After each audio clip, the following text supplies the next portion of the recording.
भारत के human capital में ना इस वक्त एक बहुत बड़ी क्रांति चल रही है। ये क्रांति है एडटेक और स्किल टेक की। और ये सिर्फ हमारे सीखने का तरीका ही नहीं, बल्कि हमारे काम करने और भविष्य बनाने के तरीके को भी हमेशा के लिए बदल रही है। चलिए इसे जरा गहराई से समझते हैं। ये सिर्फ कोई स्टेटमेंट नहीं है, ये एक मिशन है। मतलब अब इंडिया दुनिया को फॉलो नहीं करेगा, बल्कि लर्निंग और टेक्नोलॉजी का फ्यूचर क्या होगा ये डिफाइन करने में मदद करेगा। और यही वो सोच है, यही वो एम्बिशन है जो इस पूरे रेवोल्यूशन को ड्राइव कर रहा है। तो सवाल ये उठता है कि ये सब ठीक अभी क्यों हो रहा है? ऐसा क्या है जो इस रेवोल्यूशन को इतनी हवा दे रहा है? इसके पीछे कौन सी ताकतें हैं? चलिए देखते हैं। देखिए, इस वक्त इंडिया में ना 3 बहुत बड़ी ताकतें एक साथ आ रही हैं और ये मिलकर एक परफेक्ट स्टॉर्म बना रही हैं। मतलब एक ऐसा मौका जो शायद पहले कभी नहीं बना। सबसे पहली और सबसे बड़ी वजह है हमारी डेमोग्राफी, मतलब हमारी युवा आबादी। सोचिए, करोड़ों ऐसे यंग माइंड्स हैं जो सीखने के लिए, कुछ नया बनाने के लिए और दुनिया की प्रॉब्लम सॉल्व करने के लिए एकदम तैयार हैं। ये हमारी सबसे बड़ी ताकत है। दूसरी ताकत है टेक्नोलॉजी, जो बहुत तेजी से बदल रही है। और तीसरी, जैसा कि यहां दिख रहा है, वो है ग्लोबल डिजिटल इंटीग्रेशन। इसका सीधा सा मतलब ये है कि आज की दुनिया में स्किल डिग्री से ज्यादा जरूरी हो गया है। क्यों? क्योंकि अब टैलेंट की कोई बाउंड्री नहीं है। कोई कहीं से भी पूरी दुनिया के मार्केट में कॉम्पीट कर सकता है। लेकिन समझिए, ये रेवोल्यूशन सिर्फ नए टूल्स या टेक्नोलॉजी के बारे में नहीं है। नहीं, ये उससे कहीं ज्यादा बड़ी चीज है। ये असल में अगली जनरेशन के सोचने के तरीके को ही फंडामेंटली बदल देने के बारे में है। तो सबसे पहला बदलाव क्या है? रट्टा मारने की आदत से छुटकारा। अब फोकस सिर्फ फैक्ट्स याद करने पर नहीं, बल्कि कॉन्सेप्ट्स को गहराई से समझने पर है। और ये कैसे हो रहा है? रियल वर्ल्ड के स्टडीज और सिमुलेशन से। मतलब सीखने वाले अब सिर्फ पढ़ नहीं रहे, बल्कि चीजों को असल में अप्लाई करना सीख रहे हैं। अगला बड़ा बदलाव है पैसिव से एक्टिव लर्निंग की तरफ। मतलब अब लर्नर सिर्फ बैठकर सुन नहीं रहे हैं, वो एक्टिवली हिस्सा ले रहे हैं, प्रॉब्लम सॉल्व कर रहे हैं, कुछ नया बना रहे हैं। वो स्टूडेंट से क्रिएटर बन रहे हैं। और एक बहुत जरूरी बात, ये जो नए प्लेटफॉर्म्स हैं, ये एक ग्रोथ माइंडसेट को बढ़ावा दे रहे हैं। मतलब फेल होने का डर खत्म हो रहा है।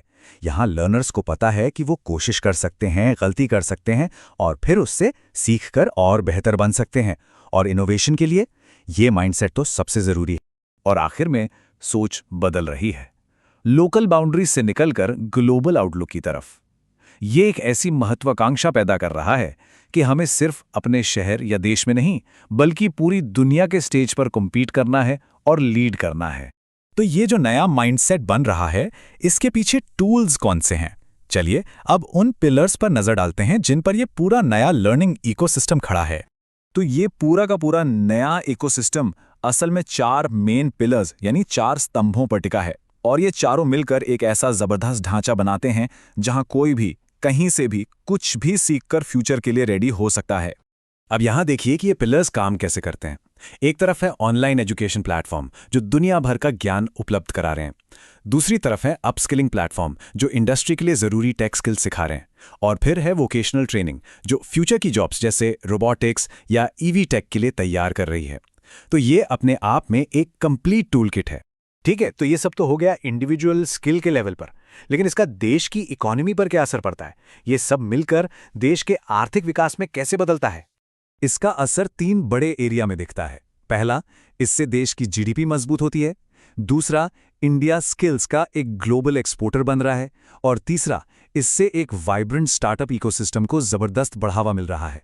और ये तीनों मिलकर देश की ग्रोथ को फ्यूल करते हैं। इसे और अच्छी तरह समझने के लिए एक रियल लाइफ एग्जाम्पल लेते हैं, जैसे कि इंडिया के स्टार्टअप सीन में एआई पावर्ड मेडिकल डायग्नोस्टिक्स का बढ़ना। अब ये टेक्नोलॉजी सिर्फ एक सॉफ्टवेयर नहीं है, ये डॉक्टर्स और क्लिनिशियंस के लिए एक तरह का कॉग्निटिव ऑगमेंटेशन है। इसका मतलब क्या हुआ?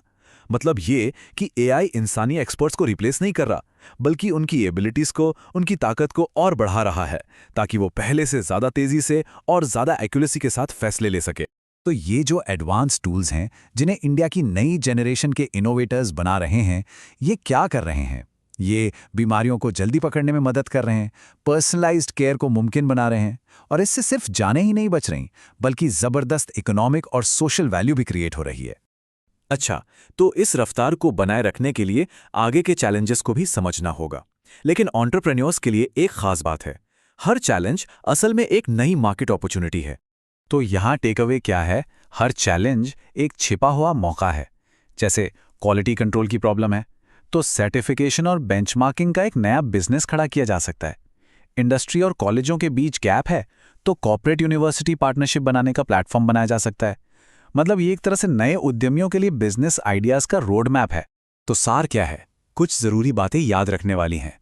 पहली, लर्निंग अब लाइफ लॉन्ग है। दूसरी, एआई और डीप टेक स्किल्स अब नई ग्लोबल करेंसी हैं।